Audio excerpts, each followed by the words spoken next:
is a chapter. It's called The Opulence of the Absolute. And we're going to get into this chapter. So the 9th chapter is actually, we talked about many interesting and very important points in this chapter. Krishna's assurance that one who walks on this path, that he carries whatever we lack and preserves what we have. And also he talked about how there is no disqualification to the practice of bhakti. So, whether one is of any particular gender or birth, or, one may not have even the right motivation to approach Krishna, anyone and everyone can actually participate in it and make the greatest spiritual progress. Like in all the other processes, like the sannyasis would actually, sannyasi means people who would take up the renounced order of life or lead a monastic life. They would actually be able to make spiritual progress. But this path of bhakti is so unique that you don't even have to be belong to a monastic order, right? One can simply be a householder or have a job and live your, sort of like regular life and yet make the same level of spiritual progress, because it's really not dependent on our external situation, the particular situation of life that we might be in. Rather, it completely depends on where our heart is and what our consciousness is. And that's why in the Shrimad Bhagavatam, one of the most amazing things is that there is no, you cannot put a devotee in any box, because each devotee represents, like, completely breaks the norms that we may have for what a devotee should look like. So you have somebody like Vritasura, who is, who's sort of like, who represents, like, he's the leader of the demons, right? Or you have a boy like Prahlad, who's just a young boy. Again, his father is the greatest demon. Or you have even, somebody who wants the greatest kingdom in the world, right? Or you have Pingala, who's a prostitute, and it just goes on and on and on and on. Where there is no, there is nothing that can bind. There's no stereotype. There's no stereotype for the practice of bhakti. So we talked about that, and then it ended with Krishna saying that always think of me and become my devotee, offer obeisances to me and worship me. Being completely absorbed in me, surely you would come to me. So the word is here, mat, right? Man, mat. He's going again and again, mat, mam. So today we'll actually talk about a very important section of the 10th chapter, which is called Chatur Shloki Bhagavad-Gita. So you want to speak?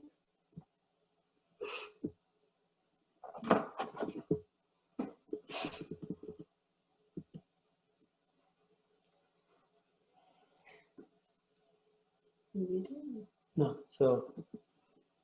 So Krishna ends the 9th chapter by telling Arjuna to become his devotee, to always think of him. So here in this 10th chapter, Krishna is going to show Arjuna practical ways of always think of him. And in this chapter, Krishna is going to explain his opulences in detail, as well as in a concise way, for actually our benefit. So let's look at the chapter itself. Let me share the page.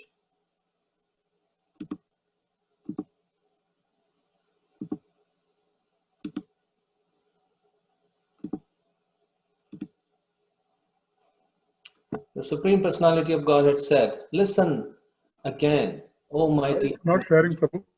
Huh? You're not sharing right now. I don't see the share. Oh, really? It's just going slow right now. The computer is slow for some reason. Yeah, I can see it now. You can see it, right? Okay. Yeah. The Supreme Personality of Godhead said, "Listen again, O mighty armed Arjuna. Because you are my dear friend, for your benefit I shall speak to you further, giving knowledge that is better than what I have already explained." So interesting.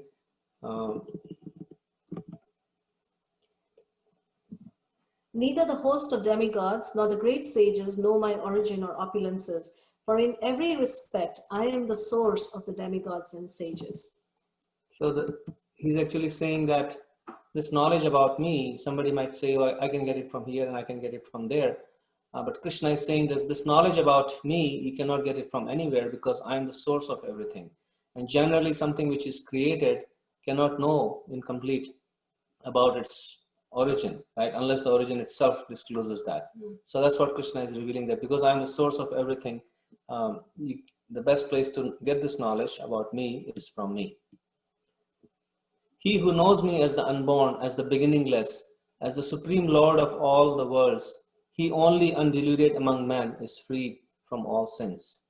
So just by knowing this knowledge about Krishna as the source of everything, one can become undiluted and he can become, as a result, free from all sins. And here now Krishna is going to say that not only is the source of the whole creation, but he's also the source of all the qualities that are found in all the living entities. Intelligence, knowledge, freedom from doubt and delusion, forgiveness, truthfulness, control of the senses, control of the mind, happiness and distress, birth, death, fear, fearlessness, non-violence, equanimity, satisfaction, austerity, charity, fame and infamy. All these various qualities of living beings are created by me alone. So, many times we desire that we can have, I've never seen this. Okay, so I'm just going to read from somewhere else. But it's not shared. That's okay. Yeah. I've stopped sharing, so you will not see it. The 7 great sages, and before them the 4 other great sages, and the Manus, progenitors of mankind, come from me, born from my mind, and all the living beings populating the various planets descend from them. So this is, again, Krishna is giving more details that how the great sages, the Sapta Rishis, the other 4 great sages, the Manus, everybody actually come from him. And therefore, that in order to know him, one has to hear from Krishna, who is the source of everybody. Sort of setting up the scene, right? Before he actually speaks these 4 verses, the 4 verses that we're going to talk about right now, just coming up, they're actually the seed, right, from which the entire Bhagavad-Gita can be understood. So the 7th verse is, one who is factually convinced of this opulence and mystic power of mind engages in unalloyed devotional service. Of this, there is no doubt.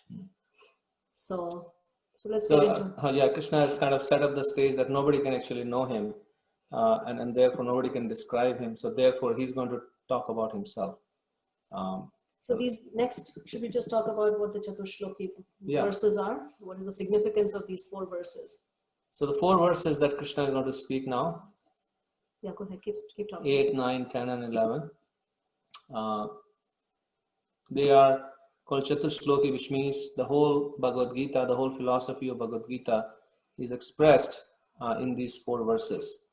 The complete meaning of Bhagavad Gita is contained in these 4 verses. Similarly, in Shrimad Bhagavatam, there are 4 verses in the 2nd canto. They are called Chatushloki Bhagavatam, which are the 4 verses that were first given to Lord Brahma by Lord Vishnu, and they contain the whole philosophy of Shrimad Bhagavatam in those verses. So a parallel, it's not gone live on Facebook, so Vishal, you can just record it on your computer like yesterday. So these 4 shlokas actually, in the Vedas, the whole philosophy of the Vedas is divided into 3 categories. It's called Sambandha, Abhideya, and Prayojana. Sambandha means learning the essential knowledge about who we are, who God is, and what is our relationship with him. That is called Sambandha. It's the relationship of Tattva Gyan. The second aspect is called Abhideya, which means the processes and the nature of those processes we take to understand and realize the Supreme. That is called Abhideya. So all the activities that we do, what shall we do to realize the Supreme? That is called Abhideya. And the third aspect of knowledge that is given in the Vedas is Prayojana, which means what is the goal and what is the reward of practicing devotional service? Why should we do it? And that is explained as in the category of Prayojana, what is the end goal. So these 4 verses of Bhagavad Gita, 8, 9, 10, and 11, they correspondingly describe the Sambandha, Abhideya, and Prayojana. So the first verse, The 8th verse describes the Sambandha. The 9th verse describes the Abhideya, or what is the means of attaining the Supreme. And the 10th and 11th, they describe the goal or the reward of attaining the Supreme. Should we just get into the presentation? Yeah. Because the verses will come there. Yeah. So we'll just get into the presentation. Maybe you can share the presentation. Yeah, I'm doing that after we start the slideshow.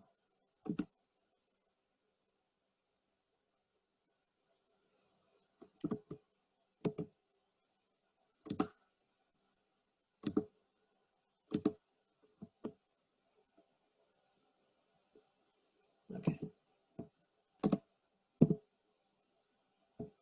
So this is the first verse. So we can all recite it together. Yeah, these are 4 verses. If you have an interest in learning verses, then these are 4 very important verses that we can try to memorize. Aham sarvasya prabhavo mattah sarvam pravartate iti matva bhajante mam buddha bhava samanvitaha. I am the source of all spiritual and material worlds. So that's the first line. Aham sarvasya prabhavo. Everything emanates from me. Matta sarvam pravartate. The wise who perfectly know this engage in my devotional service and worship me with all their hearts. Iti matva bhajante mam buddha bhava samanvitaha. Samanvita means with all their hearts. So this is the first verse that describes Krishna. Many things are described here. Main thing is describing here is that he's the source of everything. And this point is so important that Krishna seldom repeats the same thing in the same verse. But here you will see that the first line and the second line, he's saying pretty much the same thing, but in different ways. He said, I'm the source of everything, and everything emanates from me. So in Bhagavad-Gita is a very concise text. So for Krishna to use that kind of emphasis in the same verse is very significant, because he really wants us to understand this point. The space is very tight, and in the same real estate, especially like a place like New York, space is very limited. So in order to buy even a little bit of land or space anywhere, you have to pay a huge amount of money. So here also in Bhagavad-Gita, so if you have taken up a big space in New York, that means you're doing something very important. So similarly, Krishna has taken like this significant space in the first 8 verses of Bhagavad-Gita just to describe that how he's the source of everything. In many ways, he's saying the same thing. And this point is very important, because Krishna explains why this point is so important in the next 2 lines. He says that, I also wanted to make a point here that even in the Vedanta Sutra, which is actually, the essence or the summary of all the Vedas, it defines, first verse is, Atato Brahma Jigyasa, and then it defines the Brahman by saying Janmade Yasya Yataha, that from which everything else emanates. So that same point, that is given in the Vedanta is actually being reiterated here as that I am the source of everything, or that everything emanates from me. So by knowing this fact, the wise, or you become wise. The other way to look at it is just by understanding this fact, anybody can become very wise, the most wise person. And also means that anybody can, just by knowing this fact, anybody can engage in Krishna's devotional service. All one needs to know is that the Krishna is the source of everything, and everything comes from Krishna. And just by knowing this, one can become wise, and one can also, even if they don't become wise, they can fully engage in Krishna's devotional service with all their hearts. But I guess when I read this, in my mind, I was thinking, so what's the connection? Why should knowing, well, I think we'll come to that later. First, I think let's talk about this point here, about this use, because I was just thinking, even when I was reading that verse, Man mana bhava mad bhakto, Krishna is continuously speaking about himself, worship me, offer obeisances to me. And then again here he's saying aham sarvasya. So again this sort of strong emphasis on I, and it almost feels like, is it the same way that we tend to speak about ourselves? I am this, I am the Lord of all that survey, right? That, I am the master and the Lord. And at least in our mind, we think like that. So, so what's going on? And then we know it intuitively, and also I guess there are studies that show that talking about ourselves triggers the same sensation of pleasure in the brain as food or money. And they say also sex and cocaine and some other things. We see that, right? When we meet people, and if we meet someone and all they do is just talk about me, or, I did this and I did that and I'm this and I'm that, then we get so badly put off. We feel like, I don't really want to, there's actually a story like that, where there was this woman who wanted to find, like, she was like, she had two boys that she was sort of meeting, and she wanted to like decide between them, like who she should marry. And so one of them, whenever she was with this guy, he was basically always like talking about himself, and the other one would always make her feel very special. So the point is that all of us, we don't like to be around people who are continuously just talking about themselves. And so, and yet, this word, this pronoun I, it is actually reserved for Krishna only. We kind of borrow it for our personal use, and then we misuse it. But in the reality of terms, this pronoun I is reserved for Krishna. And Krishna here is actually taking that liberty to say something like this, that I am the source of everything. Nobody can say this statement in the whole creation. Nobody can make this statement with absolute certainty and get away with it, because. And also, I guess when we say it, like we mentioned, there is a sense of annoyance. Yeah. But when Krishna says it, it actually generates happiness. It generates comfort, it generates peace. Yeah. It generates clarity. Yeah. And also, the other thing is that, I forgot my train of thought. And also that actually there is only Krishna. There is only Krishna. So there's only Krishna and his energy. So when Krishna says I, that I includes within it everything. And so that's another reason why Krishna is the only person who can say I. And then that would be real and factual. But when we say I am this, or I own this, or this belongs to me, then that is all very non-factual. And because it doesn't come from us. Anything that we own, even our own body, doesn't come from us. We are not the source of our body. Our body is just given to us. So therefore, the word I is actually no meaning. We can only use the word you and he and she, but I is actually meant for Krishna. So that's the first part, right? That aham sarvasya. So when Krishna is saying, I am the source, then it's not exactly the way we would say that I, have created this. It would be it would be factual, and two, it would not make anyone happy. But when Krishna says that, then that is actually the source of. In fact, Krishna says that in another verse, that a person who knows that can actually become free from the pangs of material misery, right? But when I say or you say that, then we are not able to free anyone from the pangs of material misery. Yeah, they become more entangled. Right? So Krishna says anyone who knows this can become completely free. So then the other aspect of this verse is finding our source, right? So this section, because this was my question when I saw this, I was thinking, so what's the connection between knowing the fact that Krishna is the source of everything and everything emanates from Krishna, and then the second part of that verse, which is that a person who knows that can engage in devotional service with pure devotional emotions. Yeah, with and experience that bhava, right? That happiness, that emotion. So why?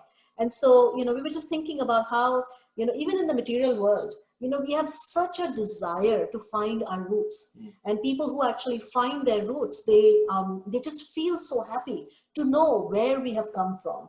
And perhaps those that we are from India, so it's that much easier. But I often see that people actually pay people, like there are agencies that can actually trace your family tree and find out where your forefathers came from. And now there are so many websites where you can do a DNA tracing, and then find it through DNA. You can find your genealogical tree, and it creates a big impact when people find out. And sometimes through that people find, oh, I'm related to this guy. I never thought that I'm related to this There's actually a whole website called ancestry.com where there's so many shows, and those are like some of these, like this particular show, Finding Our Roots, has actually taken off, and people just people are it's become like a phenomenal show. So let's watch this and we'll talk a little bit more.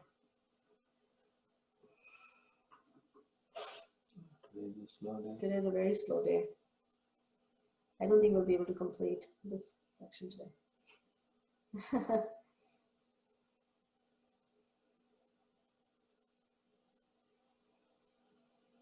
Oh my goodness. It's just not coming. Can you refresh it? Or? I have to just restart the computer. Oh, really? Oh, Krishna, that is crazy. Is there no refresh sign? No. Okay, Oh, ready? there it comes. Oh, yeah. You ready? Yeah. Okay, let's roll. We're putting on a show. I'm ready. Let's do it. We gonna crack your cool. Let's crack the code.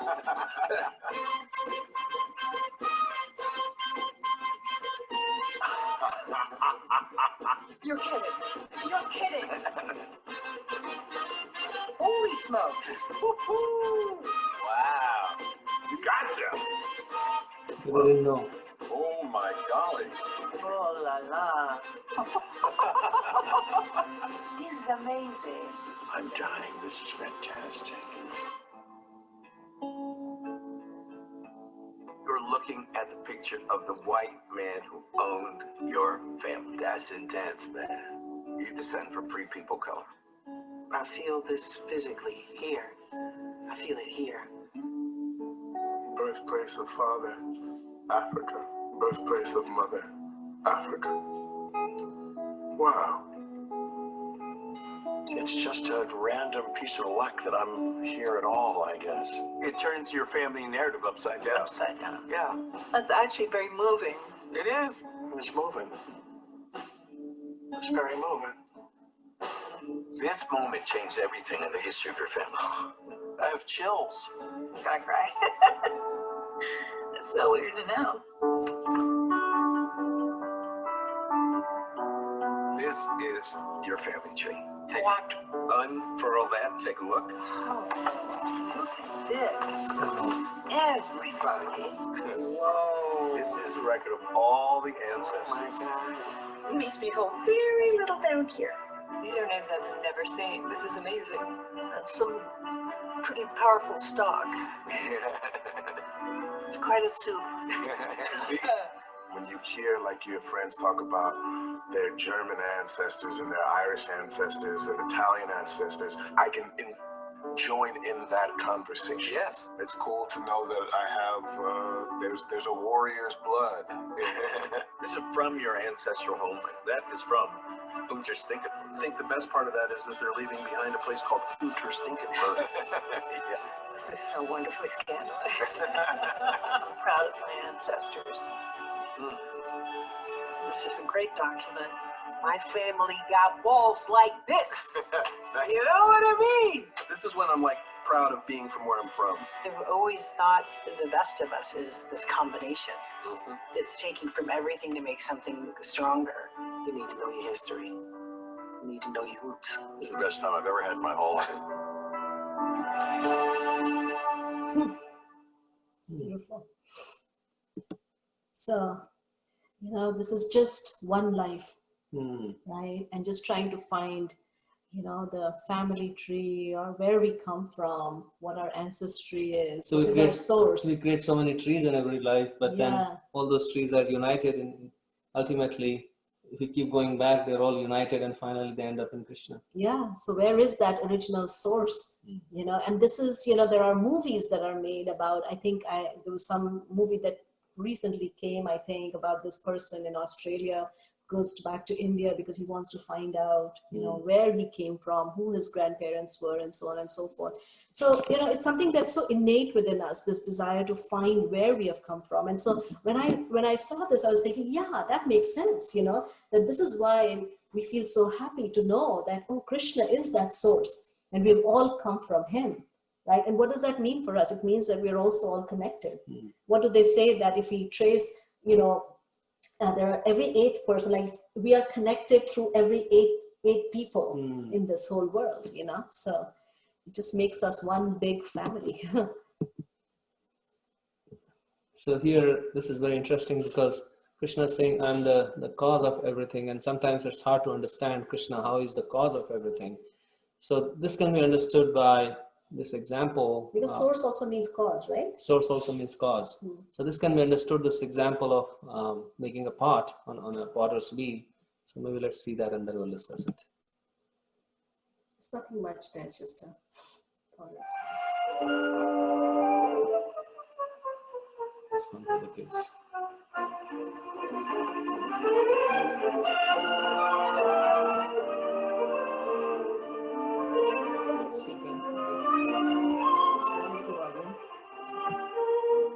Yeah, so in the making of this pot, what are the different causes?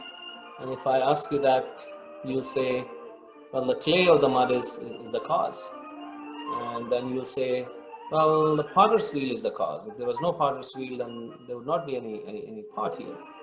And the third thing would say, well, actually the potter is the cause, because without the potter, you cannot really make anything.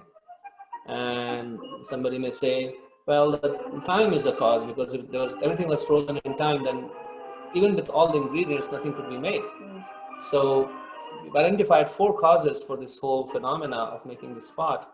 And each of the causes are valid causes, but they're all separate. Like time is separate from the mud, and the clay is separate from the potter, and the potter's wheel, and so on and so forth. So how Krishna comes into the picture is saying that actually he's all 4 of them. He's the mud. Krishna is, because he says earth is one of his energies. Krishna is also the potter's wheel, because that is also made from earth or some metal. And he says, I'm also the potter who makes it, because every living entity is actually an expansion of Krishna. And Krishna himself expands as time, which makes everything possible in this material world. So in this sense, we can see that how when he says that I am the source of everything, actually that is a real fact, because he is everything. And therefore he's also the cause or the source of everything. All the 4 causes combined in Krishna, and therefore he's called Sarva Karana Karana, which means cause of all causes. Also when he says, right, Mata Parataram Nanyat, with how he is the thread and everything is resting upon this thread as pearls are strung on a thread. It's very interesting. We don't see the thread, but it's also very interesting that even the pearls are a manifestation of that thread. So it's a very special kind of thread where the pearls themselves are created by that thread. So really there is only one thing that pervades this whole material and spiritual realm, and that is Krishna and his energies, right? So we can see that, this whole world is actually, the length and the breadth, just like, when you see a piece of cloth, it's actually the thread, Running horizontally and vertically. Horizontally and vertically. And that's what makes the cloth. What we see is the cloth, but we don't really, and actually a good piece of fabric is one where you don't see those threads running horizontally and vertically. So in the same way, this whole material world is actually made up of Krishna and his energies. And so this is actually a story of Shweta-Ketu, and he's a young boy who spends time for 12 years learning, with a teacher, and he comes back. And when he comes back, he's conceited. He's, full of pride and arrogance. And that is not something that, and Krishna will speak about this in later verses, that how humility is actually the very beginning of knowledge. And so the father is not at all happy when he sees that, his son has come back, and he has come back with knowledge, but then along with that knowledge, a sense of pride. So he says, you're so full of learning and so censorious. Have you asked for that knowledge by which we hear the unhearable, by which we perceive what cannot be perceived and know what cannot be known? So then Shweta-Ketu realizes he doesn't know that. So he says, what is that knowledge, sir? So then he tells him, go ahead. So he tells him actually 2 stories. So we'll just say one of them. So he says, okay. He says, bring a glass of water and then bring some salt, and put the salt in the water, and then just leave it there, and then come see me tomorrow morning.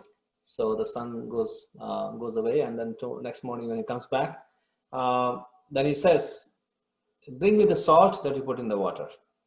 So the son says, he doesn't see the salt has dissolved. So then the father says, now taste the water from that glass, and how is it? So he says, that's salty. And taste some water from the middle, taste some water from the bottom. So he says, it's all salty. Then he says, okay, now you take a cup of water and throw that water on a piece of rock, and then come back and see me tomorrow. So the next day when he comes back, then he sees that the water has evaporated, but the salt now stays on the rock. So then the father tells him that in the same way, the essence of everything that exists is actually that spiritual, Brahman or Krishna. And everything that we are perceiving is actually just a manifestation of that, essentially.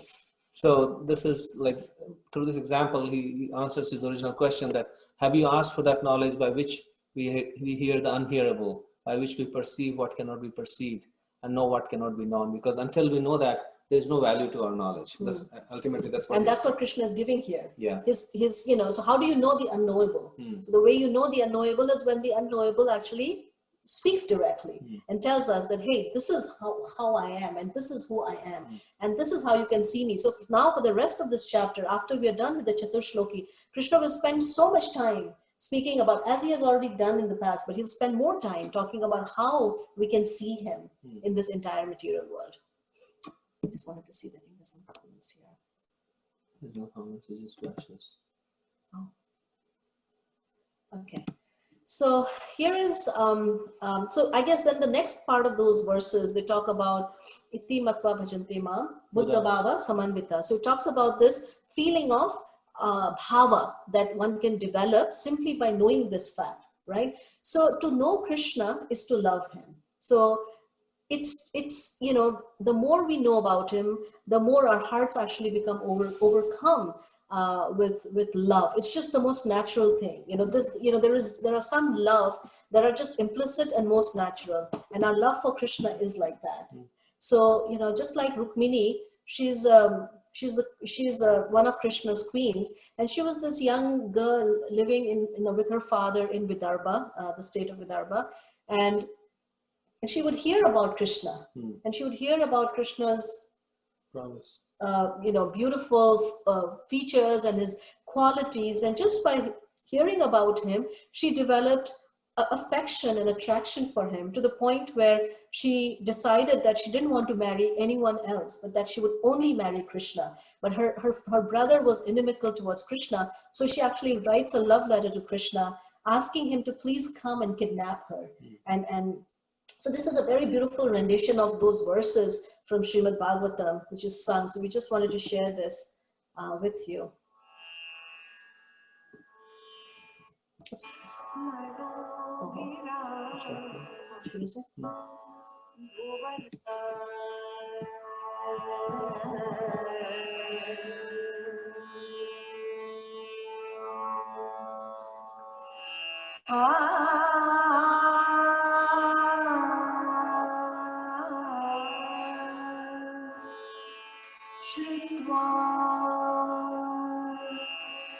Shrutva gunan bhuvana sundara Shrutva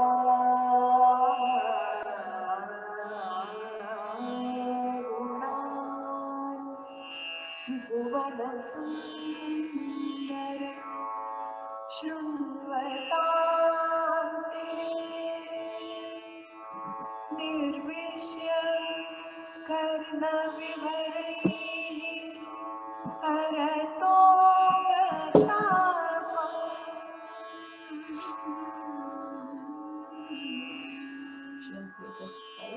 nirvishya karna. So then she says, Tva mukunda Tva mukunda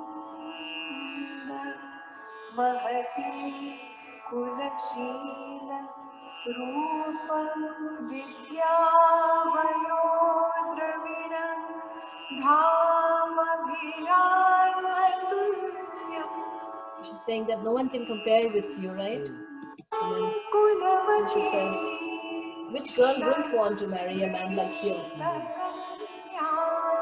Veerapatim Kulavati. Should I fast forward? Just get to the verses. And then she says, O lion among men, who steals the hearts of mortals like me. And then she says that, so I've chosen you as my husband.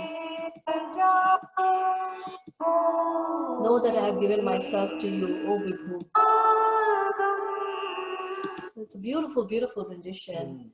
Wish we could just sit here and listen to the whole thing. But the point is that just by hearing about Krishna, Rukmini develops this great attraction for Krishna. So this bhava, right, that Krishna is talking about, that simply by knowing that Krishna is the source of everything, then one can actually develop this great emotion of love within the heart.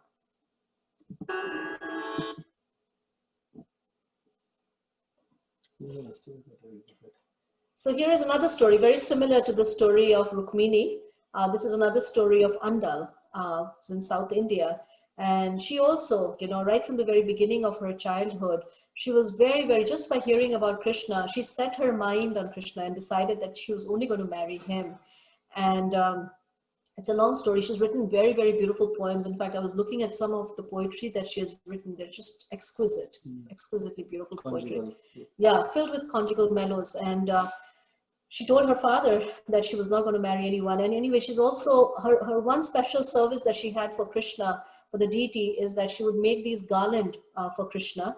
And she would first put that garland on her own body, and then she would send that garland to the deity. So what she would do is she would put the garland around her neck, and then she would stand in front of the mirror. And by Krishna's divine potency, she would actually see Krishna wearing that garland. And then she would know that, okay, how this garland will actually look on Krishna. Yeah, and also she wanted to know if it was going to be comfortable for Krishna. Yeah. So one time when she sent that garland, the priest actually detected that there was a piece of hair, and so he was very angry. He thought that this is actually very disrespectful, that something that has already been worn has been placed around the neck of Krishna, and so he didn't put that garland. So anyways, the story goes that Krishna, the deity of Krishna, then revealed he was very upset and he would not accept any other garland, and he said he was only going to accept the garland of Andal. And so again, just a similar pastime of how just by hearing about Krishna, these devotees, Andal and Rukmini, they develop so much of attraction. So same thing is the exact same principle that Krishna is speaking about here, that simply by knowing that he's the source of everything, that everything emanates from him, that everything that we see in this world is somehow a transformation, an emanation of Krishna, then our hearts become filled with this emotion of love, and we can then engage in unalloyed devotional service unto him. Unless we know that, because otherwise we keep looking at ourselves and thinking that we have some other cause or that there's something else, and then we start giving our heart to that thing, whatever that is. So I guess it's kind of time. Maybe we should, the next verses are, these are important verses. The next one is Abhidaya. So this is all Sambandha. Yeah. So we want to just kind of talk a little bit more about this Sambandha Gyan, which means that Sambandha means to know who Krishna is, who I am, and what is my relationship. So the entire gamut of this Vedic knowledge is actually just divided into these three segments. So what we just talked about is the Sambandha Gyan. And then tomorrow what we'll talk about is the Abhidaya, which means that, all right, now that I know that this is the Sambandha, how do I go about attaining or realizing this Sambandha or this relationship? Like we see in the Bhagavad-Gita, when Krishna starts speaking in the Bhagavad-Gita, the first thing that he tells Arjuna is this Sambandha Gyan, that he is a spirit soul, he's not this body. There is also part of this Sambandha Gyan. So Krishna starts out from the very basics. Anytime he starts speaking, and you'll see that in Bhagavatam, there are so many prayers by all the great devotees, and they always, whenever they start speaking, they always start with Sambandha Gyan. They always start with who Krishna is and what is his relationship to this material nature, what is his relationship to the living entities.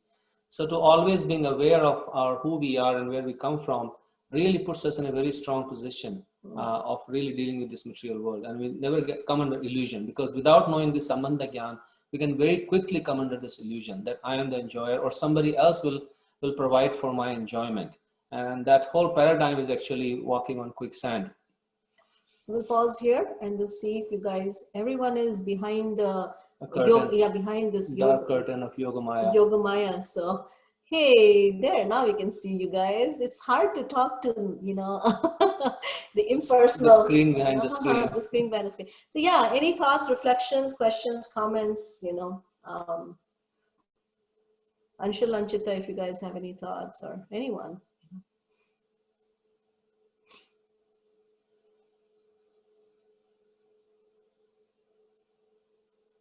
Yes. There's so many, there's actually a whole bhakti movement in India right around the time of Lord Chaitanya Mahaprabhu's appearance, and there's so many stories of such wonderful devotees. Amritvani, were you able to record? Yes, Prabhuji. Okay. Yes. If you want to.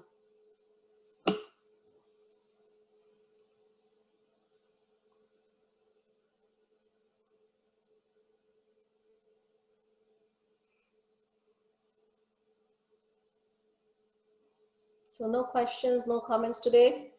So maybe then we can, we can pause here. Oh, there is something. No.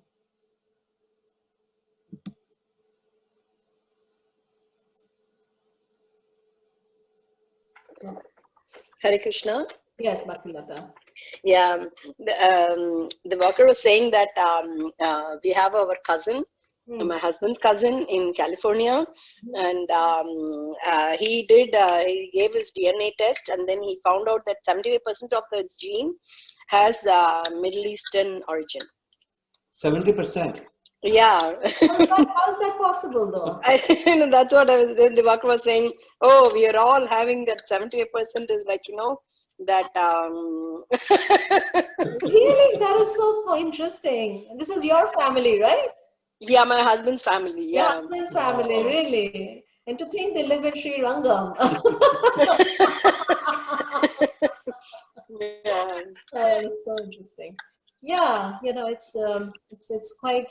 I mean, we traveled with Nimai through Rajasthan, and it's not something that was a big thing for me. Like, there was this one village like two villages through which we could take a detour, and then Nimai would actually be able to see where Lokadaksha's grandparents and great grandparents came from. And I thought, whatever, but I was amazed to see how interested Nimai was. And he made us take that detour, and then we visited those places. So there is something there. That cousin is also like, maybe in his late 20s like that. So they are like, I'm also going to give my blood. And then I think in California, there are like free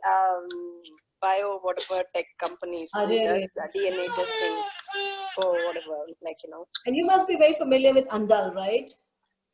Not very familiar, but yeah, my husband, he used to listen to that composition during the Kartik month.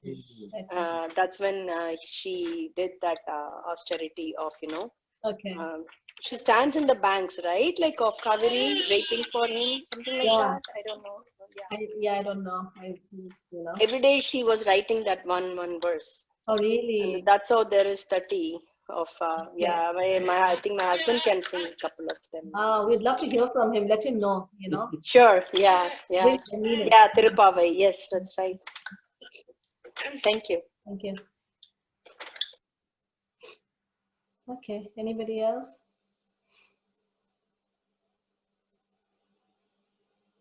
All right, you guys are letting us go early today, so Naji, any thoughts from you? And then we'll wind up. It's always good to see. I actually just thought of a question.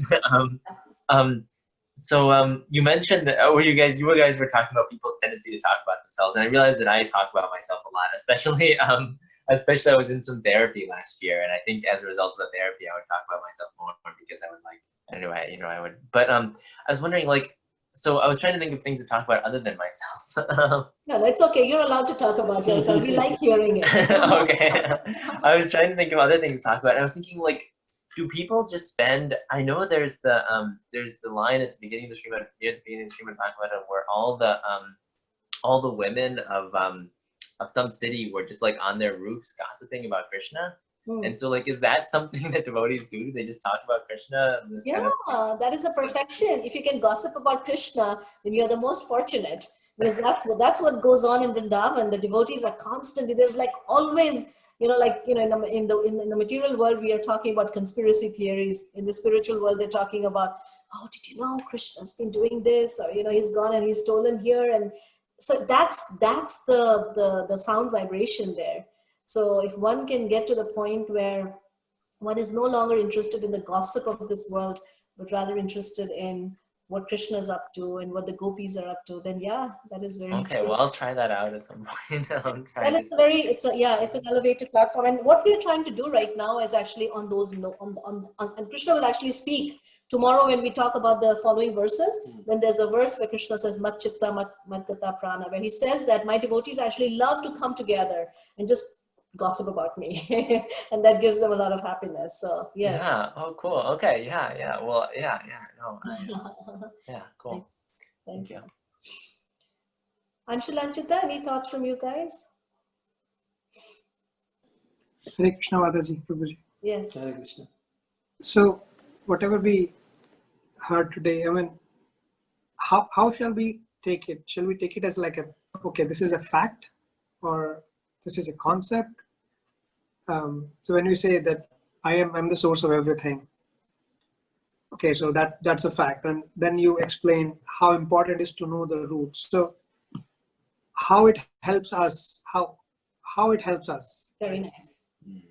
Very nice. So once we know that who is my source, then I can, then the next part will come in the following verses, that naturally now we want to return back to our source. So there is a term there called homing technology, which means that we all have this instinct to return back to our source, right? So once we know who our source is, then we know where to, because sometimes we think that home is, my motherland, right? So we have this sort of urge within our heart. I want to go back to my country, or I want to, go back to my parents, or whatever. We have so many homes, right? Whatever they are. And so once we know that Krishna is my source and he is my resting place, then we start putting our life energy into trying to return back to that source or reconnect with that source.